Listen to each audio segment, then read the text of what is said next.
Kom ons bid. Here, ons kom vanoggend met hierdie behoefte, belydenis. Ons kom hoor wat U wil is en dat ons U heerskappy moet bely. Here, en ons kom met ons gewilligheid om dit wat ons glo in hierdie wêreld te bely. Dankie dat U vir ons roep om U te volg, dat U vir ons stuur in die wêreld in. En dat of ons nou beeldende kuns gebruik, of ons musiek gebruik, of ons woorde gebruik, of ons sagte hande en sagte oë gebruik, of ons 'n bordjie eetgoed gebruik, of ons 'n helpende hand gebruik, of ons 'n sagte woord vir iemand sê. Ons bid dat U ons in staat stel, Heilige Gees, om U koninkryk te laat kom. Here, ons wil in hierdie deel van ons saam wees, uit die Bybel uit lees. En Here, ons is tog nie hier om die slimmighede van 'n prediker te hoor nie. Ons is tog nie hier om te wonder of hy goed genoeg voorberei het nie. Ons is tog nie hier om woorde te hoor nie. Here, ons is hier om U stem te hoor. Ek ook. En daarom bid ek nou, Heilige Gees, dat U in die lees van hierdie teks en in ons saam wees, dat elkeen van ons op ons eie golflengte U stem sal hoor, soos U dit vandag vir ons bedoel.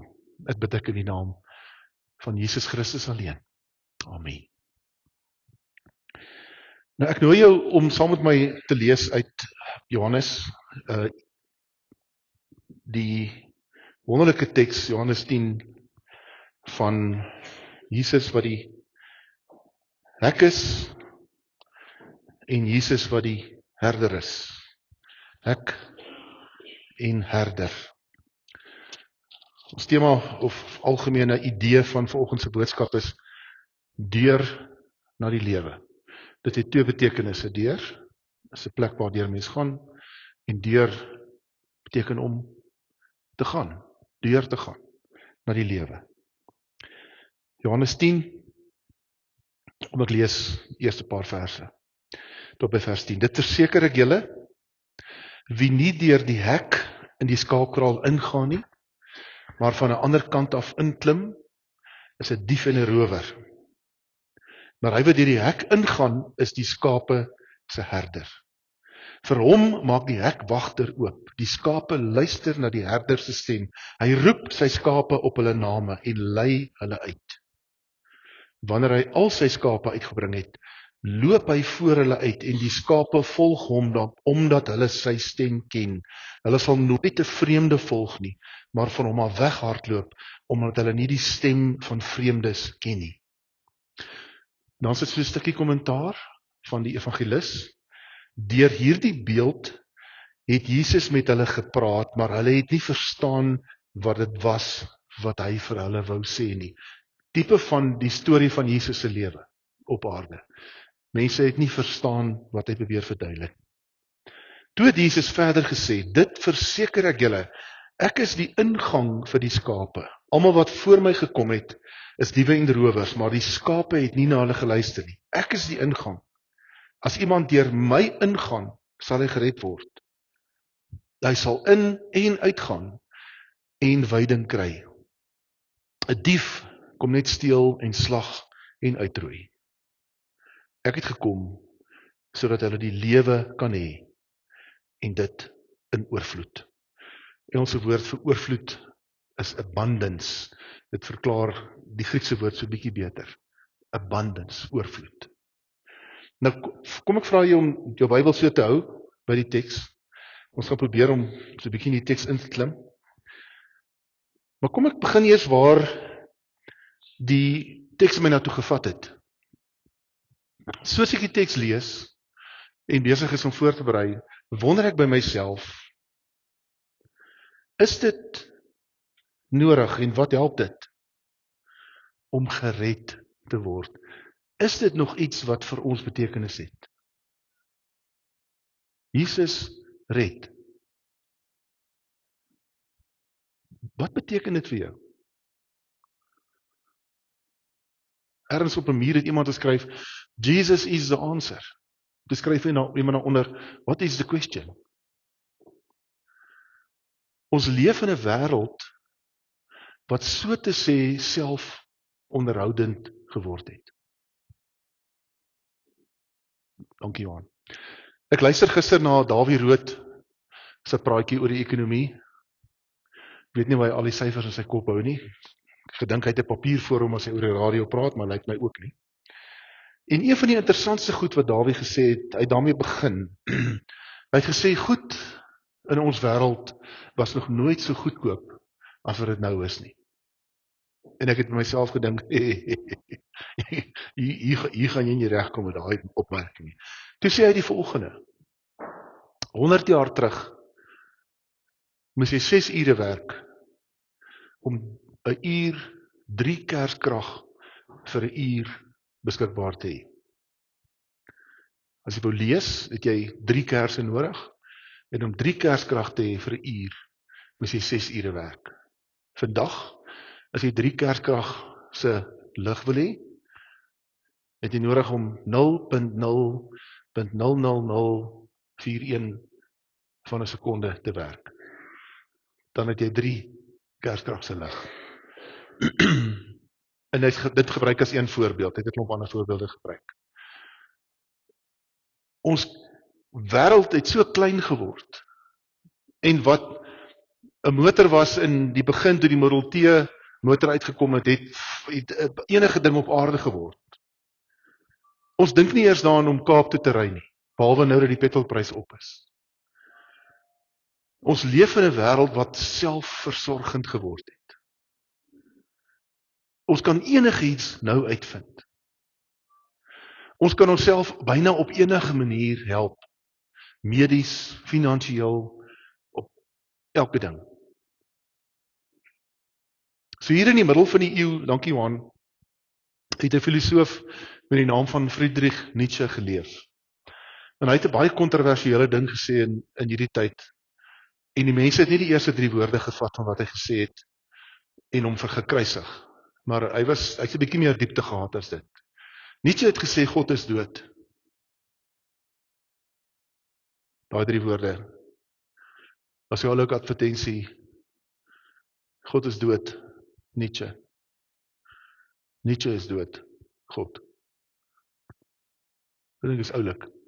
As jy so 'n bietjie agter die kap van die Bybel kom, is hierdie die woorde wat hy gesê het. God is dead.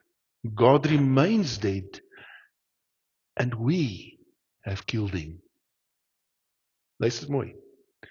How shall we comfort ourselves, the murderers of all murderers?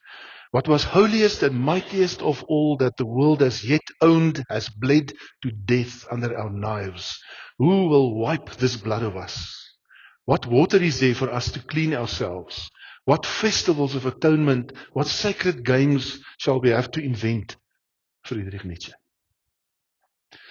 Nietzsche het na Europa gekyk in die tyd waarin hy geleef het en vir homself gesê, hierdie samelewing het so ontwikkel dat God irrelevant geraak. God is nie meer nodig nie. Dis die wêreld waarin ons leef. Daar's 'n ander filosoof wat ek baie van gelees het in my jonger dae. Sy naam is dankie Johan. Alfred E. Newman. Weet nie wie van julle die Mad tydskrif gelees toe julle jonger was nie. Alfred E. Newman se 3 woorde was, what? Me worry. En dis op 'n manier die lese van die tyd waarin ons leef.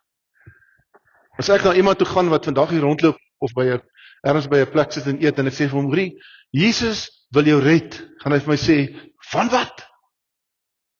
Kyk hier die lekker pasta wat ek vir my het. Kyk hier die lekker skoene wat ek dra. My dinge is georganiseer, my pensioen is reg. Van wat? Ek kom terug na my eerste vraag wat my gepak het. Wat beteken dit dat Jesus jou red? Vir jou. Nou kom ons vat ons teks. Eerste ding wat belangrik is, as ons die teks vat, is dit belangrik om te verstaan dat hierdie teks is deel van 'n groter teks. Klink soos 'n regte dominee opmerking, maar jy moet dit verstaan.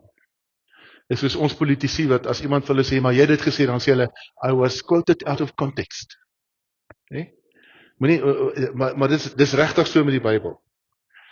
In die Johannes Evangelie is daar 7 wonderwerke van Jesus wat die hele evangelie organiseer.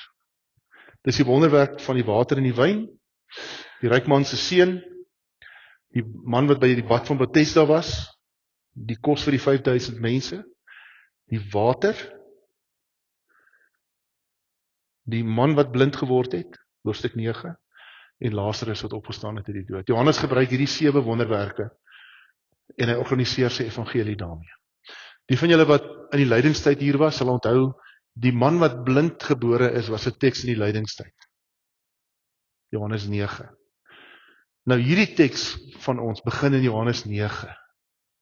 En die patroon wat Johannes gebruik is, hy gebruik 'n teken, 'n gesprek en dan 'n verduideliking. En dis die ritme in Johannes. So as jy gaan incheck by een van die wonderwerke, sê jy sien, daarna was daar 'n gesprek tussen Jesus en die disippels, of Jesus en die fariseërs, mense wat daar was, en dan volg daar 'n diskurs, 'n verduideliking van Jesus. Dit is presies wat met ons teks gebeur. So hierdie teks van Johannes 10, van die herder, van die deur, van die hek, na lewe, gaan oor die blinde man, wat genees is. En julle sal onthou wat met die blinde man gebeur het, as jy so 'n oomblik terugblaai in jou boek, en jy kyk net so na die vorige bladsy, Jesus genees die man, dan is daar 'n gesprek, die fariseërs ondervra, en daar's 'n hele gesprek wat aan die gang is, en dan word die man uitgegooi. En dan sê Jesus iets oor geestelike blindheid, vers 35 van hoofstuk 9. Jesus het gehoor dat die Jode die man uitgeban het, en toe hy hom kry, vra hy vir hom, glo jy in die seun van die mens? Hy het geantwoord, wie is dit, meneer, sodat ek in hom kan glo? Jesus het gesê, jy sien hom, dis hy wat met jou praat. Toe sê Jesus, ek het na hierdie wêreld toe gekom om die mense voor 'n beslissing te stel, sodat die wat nie sien nie kan sien, en die wat sien kan blind word. Fariseërs het gesê, ons is mos nie blind nie. En Jesus antwoord, as julle blind was, sou julle nie skuldig gewees het nie, maar nou sê julle, ons sien. Dit verseker ek julle, ons teks. Dan gebruik hy die voorbeeld, dan dat is vir sy verduideliking. Waarmee verduidelik hy? Ek is die hek, ek is die deurgang, ek is die herder. Het is belangrik dat jy dit verstaan. En as hy sê, ek is die hek en ek is die herder, nog 'n bietjie groter konteks, ons weet nou van die 7 wonderwerke en hoe dit gestruktureer is. Daar's ook in Johannes Jesus se ek is uitsprake, wat hy sê, wat hy verduidelik. Johannes gebruik dit om vir ons te laat verstaan wie Jesus is. Ek is die brood van die lewe, Johannes 6. Ek is die lig vir die wêreld, Johannes 8. Ek is die lig vir die wêreld, blinde man, se genesing. Kyk hoe Johannes hom gestruktureer het. Ek is die lig vir die wêreld, blinde man word genees, word ondervra, word uitgeban, geestelike blindheid. Sien nie die lig nie. Herder en hek. Alles deel van dieselfde storie. Ek is die deur vir die skape, hierdie teks wat ons het. Ek is die goeie herder. Ek is die opstanding en die lewe. Ek is die weg, die waarheid en die lewe, en ek is die ware wynstok. Dis die ek is uitsprake. So daar is Johannes. Dis nie net 'n klomp woorde wat aan mekaar gelas is nie. Dis goed gestruktureerde letterkundige werk, sodat eerste eeuse mense kan verstaan, en sodat mense van die 21ste eeu moet eksegese doen, sodat hulle kan verstaan. So dis die eerste ding wat ons moet hoor. Hier in Johannes 10 maak Jesus 'n verskywing, en hy begin hierdie genesing van die blinde man verduidelik op 'n ander manier, en verduidelik waaroor dit eintlik gaan, en hy het 'n klompie karakters wat hy inbring. Nee? Daar's die skaapherder, daar's die skaper, daar's diewe, daar's rowers, daar's die hekwagter, daar's vreemdelinge, en daar's ook 'n hek. Daar's 'n hek daar. Hier kan my enetjie aanskuif asseblief. Daar's 'n hek daar. En dan het hy verskillende temas wat hy gebruik. Skelm toegang tot die skape se blyplek, dat die skape sy stem ken, om aan iemand te behoort en om iemand wat jy ken te volg. En dan onderbreek hy homself, soos ek gesê het, in vers 6, net om te sê, Jesus praat, maar niemand hoor nie. Ek voel baie keer so as 'n dominee. Jy praat uit jou hart uit, maar niemand hoor nie. Daar's altyd iemand wat hoor. As die mense het nie verstaan wat Jesus sê nie. Hulle was wat? Geestelik blind. Die lig van die wêreld, hoofstuk 8, wat die blinde laat sien het, wat nou verduidelik hoe dit gewerk het en waarom dit gewerk het, kan hulle nie laat sien nie. Hulle sien dit nie. En dis 'n belangrike tema in Johannes. Dis die misverstand, dat mense dink, hulle ken Jesus, hulle dink hulle weet wie hy is, maar hulle weet nie regtig nie. Dis hoekom ek nou vir jou gevra het, as jy Jesus bely, wat bely jy? Wie is Jesus vir jou? Wat beteken dit dat hy jou red? Hoe sal jy daaraan woorde gee? Is dit wat Jesus oor ons leer, van homself vir ons leer, of is dit wat jy vir jouself uitgedink het? En as Jesus sê, hy is die hek, ek is die deur vir die skape, dan kom hy en hy kom sê, ek is die manier hoe die skape in en uit gaan. Ek is die deur. Ek is die een wat gee? Veiligheid en vryheid. Veiligheid en vryheid. Daarom as jy aan 'n Christelike kerk of 'n godsdienst behoort wat vir jou vashou en jou in bande lê en vir jou verwrig, dis nie wat Jesus kom sê in sy verduideliking nie. Dis nie wat hy kom sê in sy verduideliking nie. Hy sê daar's diewe en rowers wat skelm in die skaapkraal inkom. Die woord die word 2 keer gebruik in Johannes. 1 keer hier en die volgende keer as Jesus van Judas praat. Kyk hoe mooi fyn is hy opgelyn. Sy oor Judas praat 2-3 hoofstukke verder. Praat hy met hierdie gedagte in sy kop. Iemand wat ingedring het in die skaapkraal, wat gekom het om te roof en te moor. Die wat deur die hek ingaan, is syne en word gered. En hulle kan ook deur die hek uitgaan en vryheid gee. Jesus is eers die hek voor hy die herder is. Jy gesien? Vers 11 begin hy die tweede beeld. Ek is die herder. Ek is die goeie herder. Hy is eers die hek. Hy is die eerste een wat toegang gee en vryheid gee. Toegang en uitgang. En dan moet ons mooi verstaan, wat word bedoel met redding in hierdie teks? Gered van gebrek aan sekuriteit en gebrek aan vryheid. Ons moet kyk na wat het met die blinde man gebeur. Blinde man wat vasgevang was in sy eie lewe, blinde man wat geen vryheid gehad het nie, blinde man wat sy hele lewe lank gesit het en afhanklik was van ander, wat nie Engelse woord agency gehad het in sy eie lewe nie. En deur die genesing kry hy agentskap in sy eie lewe. Kan hy vir sy ouers gaan sê.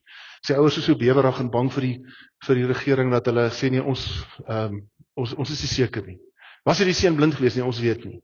Probeer hulle self vir onskuldig en hy word uiteindelik uitgeban. Maar uit die wêreld uitgeban in die skaapkraal in. Probeer Jesus vir ons sê. Oomblik as jy bely, dan stel jy 'n beslissing voor mense. Sê ek glo in Jesus Christus. Gistermiddag het ek 'n huweliksbevestiging gehad. Wonderlike tweede huwelike, is altyd so wonderlik as Here. Vir mense wat so stikkend gebreek is in 'n huweliksverhouding 'n kans gee om weer lief te word. Dit is wonderlik. En in ons gesprek in ons bevestiging van die huwelik het ek vir hulle gesê ook voor die tyd, as jy met 'n Bybel en 'n dominee trou, bely jy ek behoort aan Jesus. As jy jou troufoto's wys, sê jy ek behoort aan Jesus. Ons is nie net dekor nie. Die dominee en die Bybel en die kerkgebou is nie dekor nie. Dis 'n belydenis. En deur hierdie belydenis, wat het Petrus gedoen in Matteus 16? Jy is die Christus. Gaan jy in sekuriteit en jy ontvang vryheid. Wat is redding vir die blinde man? Het Jesus vir hom gesê, jy moet net my in jou hartjie inneem Dan sal jy nog vir die res van jou lewe blind wees, swaar kry, pynlik doodgaan, maar wonderlik, dan gaan jy hemel toe. Inderdaad nie. Redding was nuwe lewe nou. Een van my gunsteling sê goed is, as God die hemelse deur voor jou oopmaak, hierdie hek waarvan hy praat, val die lig van daar af tot by jou voete. Leef ek alreeds die ewige lewe? Leef ek in die oorwinning van Christus? Kan ek leef in die oorwinning van Christus na die mate wat ek myself in geloof aan die Here oorgee? Anton, ek het nie geweet hoe hierdie preek en daai beeld by mekaar uitgekom het nie. Ek het dit nie gesien nie, maar toe sien ek dit. Dis wat hierdie teks sê. As ek hier in oorgawe aan die Here leef, beleef ek die nuwe lewe. Met opstandingssondag het ek gesê, dan kan ek sonde oorwin. Ek kan my stikkende goeters, my trauma en my verlede, dit kan gesond word, dit kan genees. Ek kan nuut leef, ek kan myself oorwin. My verhoudings kan heel word. Dis wat dit beteken. Want dis wat vir die blinde man beteken het. Ek ontvang 'n gemeenskap. Ek word weggejaag, maar ek ontvang 'n gemeenskap. Vir die eerste keer, ek was 'n ou wat op die straat gesit het, wat mense nie eens gesien het nie. Nou is ek deel van iets. Maar meer as dit, ek kan uitgaan, en Jesus sê, ek laat julle in en uitgaan om wyding te kry. Jy het dit gehoor? Dis wat dit beteken. Jesus as die deur, die een wat sekerheid en oorvloed gee. My vraag aan myself was, beleef ek dit of het ek godsdiens in my sak? Dra ek my godsdiens soos 'n rugsakkie saam met my, wat ek nou en dan van vergeet? Of is my godsdiens nie godsdiens nie, maar 'n verhouding met die herder? Is ek in die kraal en gaan ek uit om met oorgawe te leef? Ek het gekom, sê vers 10, om die lewe te gee en dit in oorvloed. Wat beteken dit om gered te word? Dit beteken dat jy deur gaan na die lewe. Deur na die lewe.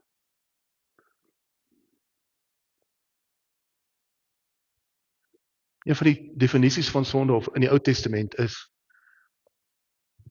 om jou doel te mis. Een van die definisies van sonde is om jou doel te mis. En ek wonder of dit nie God se hoofgedagte is. Ons hak vas by vloekwoorde en te veel dit en te min daarvan.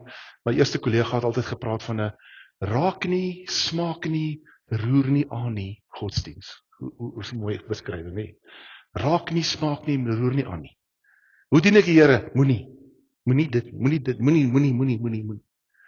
Nee, dis 'n deur. Hy is die deur en dis 'n deurgang na die lewe. Om die oorvloed te beleef. Ek wonder of God se belangrikste hoofagenda met ons nie is om ons harte en ons lewens oop te maak, dat ons kan wees wie hy ons geskep het om te wees, dat ons nie ons doel mis nie. 'n bekende motorfabrikant wat bekend is vir die hoeveelheid olie wat hulle gebruik het op 'n stadium. Dankie Johan. Al die Toyota manne gaan sê, hulle gebruik nog steeds soveel olie. Dis nie waar nie. One life, live it. Land Rover se lese. Jy sal dit altyd sien op 'n Land Rover ergens. Dis wat hierdie teks ons sê. Dis al wat jy het. Dis die enigste kans. Of jy 2 dae of 2 dekades oor het, dit is dit. En Jesus Christus wil jou red van jouself, sodat jy begin met die ewige lewe, sodat ander mense kan hoor wat jy bely. Wat maak jou anders? Kom ek vertel jou. Een lewe. Om gered te wees, beteken om deur die Gees in staat gestel te word om die plan wat God vir my lewe het, die skepingsdoel te volvoer. En as ek deur die wenpaal gaan uiteindelik, te kan terugkyk en kan sê, soos Paulus, ek het die wedloop voltooi. Ek was in die regte wedloop, met die regte spanse klere aan, met die regte nommer, my naam kan afgetik word. Ek hardloop al lankal. Ek hardloop al lankal, nie? As ons die Comrades kyk, ons sit vir ure voor die TV om die Comrades te kyk. Kyk hoe die manne saf ver op die pad. Dan dink ons, as daai oom die Comrades kan hardloop, regtig, dan kan ek dit ook doen. En dan voel ons hierdie ding in ons opbreis. Ek is nie hardloper nie, maar ek het al na baie Comrades naweke my tekkies aangetrek en om die blok gehardloop. Met die musiek in my kop. Ta ta ta ta ta ta ta ta ta ta. Nee? Lewe is nou. Nie eendag nie. Dis lewendig.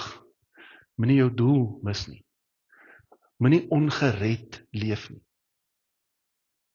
Kom ek sluit af met 'n spreekwoord van 'n bekende politikus, waarom nou oor tyd homself bewys het as nie net 'n politikus. To each there comes in their lifetime a special moment when they are figuratively tapped on the shoulder and offered the chance to do a very special thing. What a tragedy if that moment finds them unprepared for that which could have been their finest hour. Ja. Leef hierdie oorvloed. Leef, ontvang hierdie redding van God. Maak dit seriously. Of soos hulle sê in Sotho, serieus. Deel van jou lewe.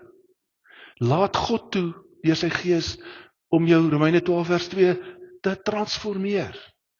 Dat die hemel in jou plek kry. Hemel is nou hier. Ewige lewe is nou hier. Moenie blind leef.